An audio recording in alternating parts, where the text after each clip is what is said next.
ఏ రంగంలో అయినా సరే ఆధారపడటం తగ్గించాలి, ఆత్మనిర్భరత సాధించాలి.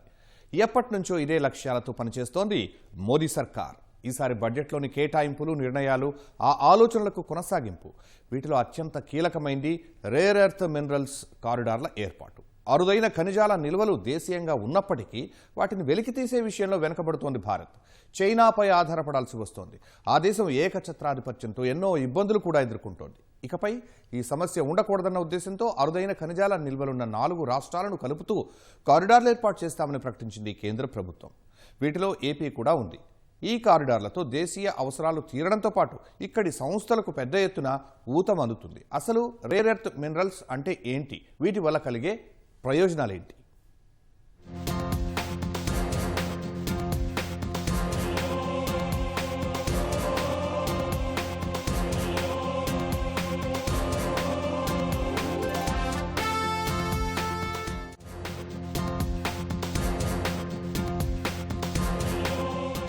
రేర్ ఎర్త్ మినరల్స్ కారిడార్లు నిర్మలమ్మ బడ్జెట్లో అత్యంత ఆసక్తికరంగా కనిపించిన అంశమిది. ఈసారి పద్దులో ఆత్మనిర్భర భారత్ దిశగానే కేటాయింపులు జరగ్గా అందులో ఈ అరుదైన ఖనిజాలకు సంబంధించిన నిర్ణయాలు చాలా కీలకంగా నిలిచాయి. అరుదైన ఖనిజాలను గుర్తించి వాటిని వెలికితీసి దేశీయ అవసరాలకు తగ్గట్టుగా వినియోగించుకోవాలి. క్లుప్తంగా చూస్తే ఇది మోదీ సర్కారు లక్ష్యం.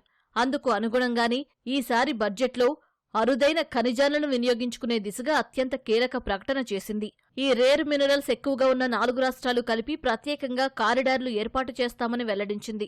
వీటిలో ఆంధ్రప్రదేశ్ సహా తమిళనాడు, ఒడిశా, కేరళ ఉన్నాయి. ఆంధ్రప్రదేశ్కు భారీగానే ప్రయోజనం ఉంటుందన్న చర్చ ఇప్పటికే మొదలైంది.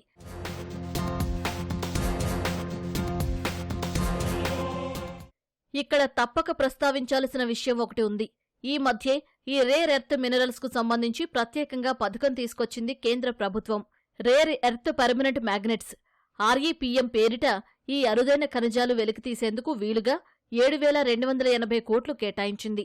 ఇప్పుడు బడ్జెట్ సందర్భంగా చేసిన ప్రకటన ఆ పథకానికి కొనసాగింపు. ఈ స్కీమ్ ప్రకారం ఏటా 6,000 మెట్రిక్ టన్నుల అరుదైన ఖనిజాలు వెలికితీయడం లక్ష్యంగా పెట్టుకుంది.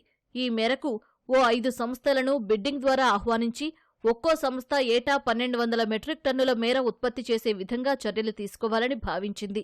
ఈ మైనింగ్ కోసం ముందుకొచ్చిన సంస్థలకు సేల్స్ లింక్డ్ ఇన్సెంటివ్స్ కింద 6,450 కోట్ల రూపాయల ప్రోత్సాహకాలు అందిస్తామని వెల్లడించింది కేంద్రం. ఇదంతా స్కీములో భాగమే. అయితే ఇప్పుడు చేసిన ప్రకటన పథకం కొనసాగించడంతో పాటు ఈ రంగంలో ముందడుగు పడాలి అనే విధంగానే ఉందన్నది స్పష్టమవుతోంది. A scheme for rare earth permanent magnets was launched in 2025 November.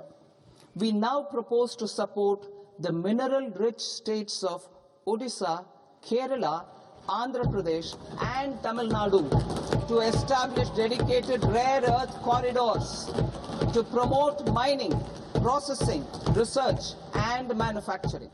ప్రభుత్వం ప్రకటించింది సరే, మరి ఈ రేర్ ఎర్త్ మినరల్స్ అంటే ఏంటి? ఇవి భూమిలో లభించే అత్యంత అరుదైన ఖనిజాలు. మొత్తం 17 రకాలు. భూమి వెలుపలి పొరలో ఉండే ఖనిజాలివి.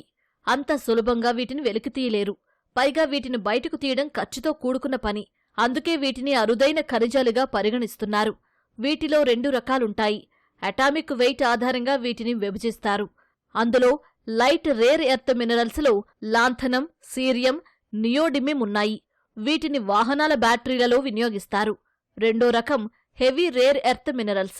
ఇవి చాలా విలువైనవే కాక అత్యంత అరుదైనవి కూడా. వీటిలో డిస్ప్రోసియం, టెర్బియం లాంటివి ఉన్నాయి. బాస్నసైట్, మోనజైట్, జినోటైమ్ లాంటి ఖనిజాలు రేర్ ఎర్త్ మినరల్స్ జాబితాలోకే వస్తాయి. చాలా తక్కువగా వీటి మైనింగ్ జరుగుతోంది.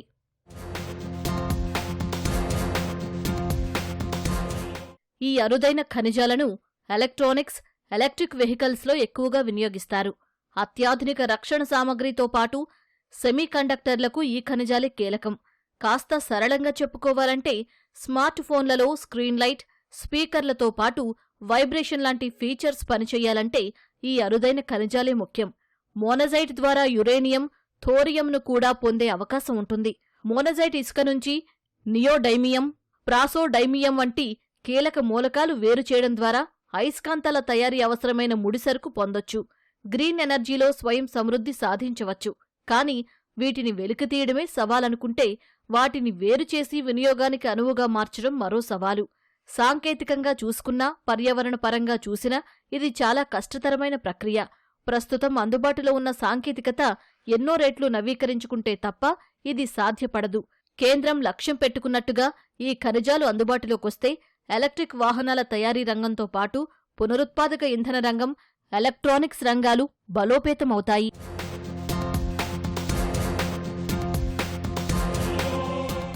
ఏపీ, కేరళ, ఒడిశా, తమిళనాడునే ఎందుకు ఎంపిక చేసుకుందన్నది మాట్లాడుకోవాలి. ఇందుకు ప్రాథమిక కారణం ఈ 4 రాష్ట్రాల్లోని తీర ప్రాంతాల్లో అరుదైన ఖనిజాలు ఎక్కువ మొత్తంలో ఉన్నాయి. ఇక్కడ మినరల్ బెల్ట్ రీజియన్స్ కూడా ఉన్నాయి. ఈ రాష్ట్రాల్లో beach sand mineral deposits BSM ఎక్కువగా ఉన్నట్టు గుర్తించారు. రేర్ ఎర్త్ మినరల్స్ కు ఇవే కీలకం. ఇక్కడ మోనజైట్ నిల్వలు అధికంగా ఉన్నాయి. ఓ అంచనా ప్రకారం ఈ 4 రాష్ట్రాల్లో కలిపి మోనజైట్ నిల్వలు కనీసం 10 మిలియన్ టన్నుల వరకు ఉంటుంది.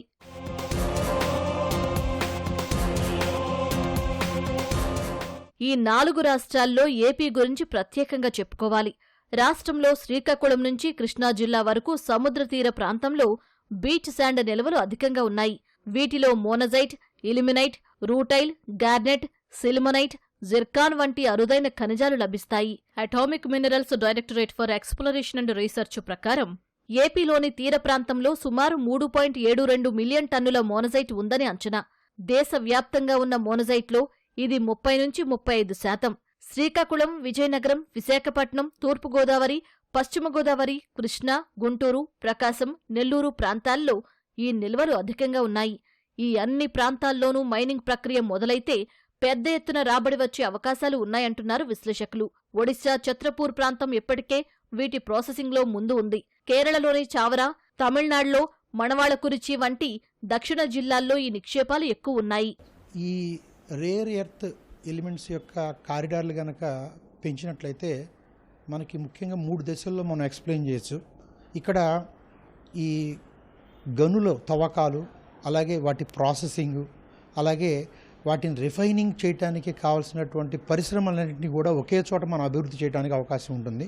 తద్వారా ఇక్కడ ఉన్నటువంటి యువతకి ఈ శాస్త్ర సాంకేతిక పరమైనటువంటి అంశాల ద్వారా మనకి రీసెర్చ్ అండ్ డెవలప్మెంట్, అలాగే లాజిస్టిక్స్ హబ్స్ లాంటివి కూడా పెంచడానికి అవకాశం ఉంటుంది.